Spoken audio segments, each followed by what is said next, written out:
Bonjour à tous et bienvenue dans ce nouvel épisode de Juste un livre dans lequel on va aborder un nouveau thème qui est la question de la féminité par les photographes femmes. On commence avec un livre de Diane Arbus, ce qui est un peu paradoxal puisque la question du genre féminin et de la féminité n'est pas du tout centrale dans son œuvre. On pourrait plutôt penser à son attrait pour le bizarre, à son évocation de l'étrangeté dans le quotidien.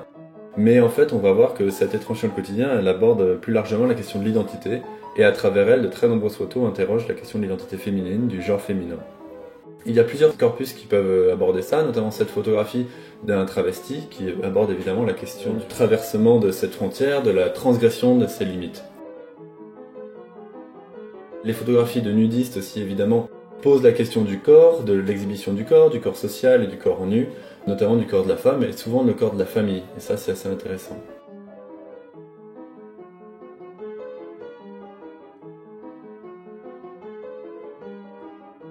Encore un travesti donc, qui pose vraiment les questions de perméabilité de la frontière, de comment apparaître, comment revendiquer un autre genre que le sien.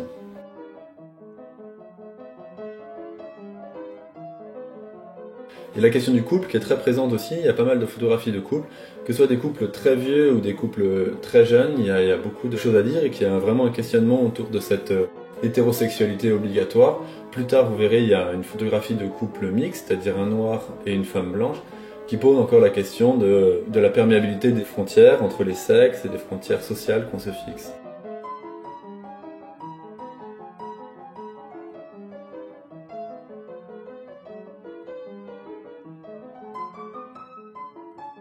C'est la photographie d'un hermaphrodite, donc c'est-à-dire d'une personne mi-homme, mi-femme, donc qui pose explicitement la question du genre féminin et du genre masculin et de la frontière entre les deux.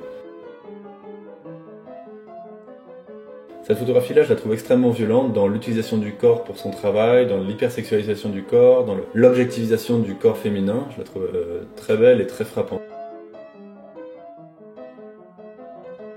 Cette photographie-là, évidemment, pour le couple, elle est très belle. C'est un couple d'adolescents qui se prétendent adultes.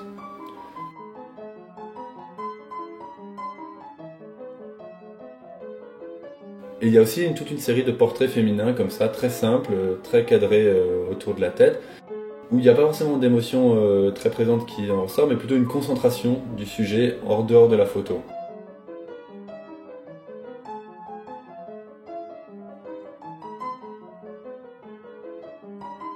À la fin, même les images les plus normales nous paraissent bizarres, comme cette photographie d'une portoricaine qu'on vient de voir, où cette image de la femme avec son voile nous paraissent vraiment, finalement, recéler quelque chose d'étrange, d'étonnant, alors que les images de travestis ou de nudistes finissent par nous paraître de plus en plus normales.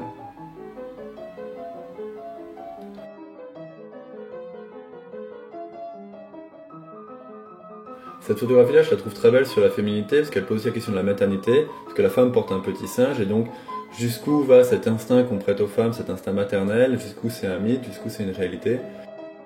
Donc Diane Arbus, c'est quelqu'un qui a été attiré très longtemps par les freaks, c'est-à-dire les gens qui ne se montrent pas, qui sont différents, qui sont bizarres, et donc elle les photographie tout au long de sa carrière.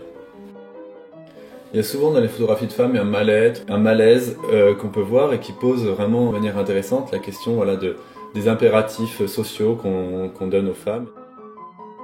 Voilà, c'est déjà fini, donc merci de nous avoir suivis, et rappelez-vous, comme disait Godard, c'était pas juste un livre, c'était un livre juste.